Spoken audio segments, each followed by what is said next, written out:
સુખનું સરનામું ઘર, માણસના સુખનું સાચું સરનામું ઘર છે. હવે તમે ઘરમાં આવો, ઘરમાં રહો, પગ વાળીને બેસો તો એનો અનુભવ થાય. ડાક્ટર પાસે એ નથી.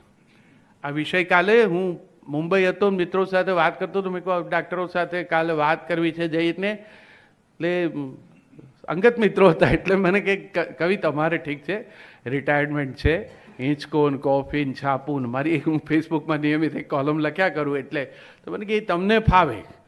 ડાક્ટરો વ્યસ્ત હોય, એમને ઘણા કામ હોય, એમ તમારે જેમ આમ ઝૂલ્યા કરીને કોફી પીવીને વિચારે એવું ન કરાય. એટલે સવારના તો એમનું દોડાદોડ શરૂ થઈ ગઈ હોય કામની.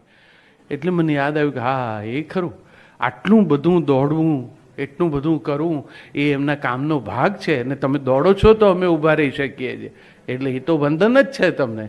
પણ કેટલું બધું છોડીને કદાચ તમે દોડતા હશો. એટલે જ આ હાર્ડ અર્ન વેકેશન ભોગવવું, કારણ કે બહુ જરૂરી છે.